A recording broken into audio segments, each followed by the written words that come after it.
大家好，歡迎來到 Karcher 學院清潔小課堂。今日要同大家分享嘅就係地氈污漬嘅清潔方法。地氈污漬呢，我哋可以將佢分成5大類。第一類水性污漬，第二類油性污漬，第三類蛋白類污漬，第四類單寧酸類污漬，第五類不溶性污漬。今日我哋要同大家重點分享嘅就係第一類水性污漬嘅清潔。常見嘅水性污漬有咖啡、茶、果汁、可樂、酒類等等。呢類污漬嘅清潔核心就係溶解同吸附，防止色素黐喺地氈度沉積。咁樣嘅話，我哋首選嘅清潔方法，建議大家用含有表面活性劑嘅中性地氈清潔劑。但如果係屋企用戶身邊冇專用清潔劑嘅話，我哋都可以用白醋溶液來替代㗎。不過大家要留意㗎，白醋溶液屬於酸性溶液，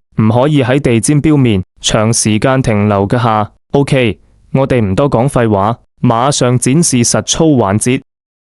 今次我哋用到嘅3樣工具，第一樣就係含有表面活性劑成分嘅中性地氈清潔劑，第二樣呢部 Push 系列嘅噴抽機，第三樣呢部 AB 系列嘅吹風機，仲帶有熱風功能㗎。首先，我哋噴少少地氈清潔劑，等佢同污漬有少少反應時間。下一步，用噴抽機對地氈表面進行噴抽清潔。大家要記住，潮濕係地氈發霉、有異味嘅根源，所以清潔完之後，一定要將地氈吹乾。呢部吹風機有熱風功能，吹乾效率會更高。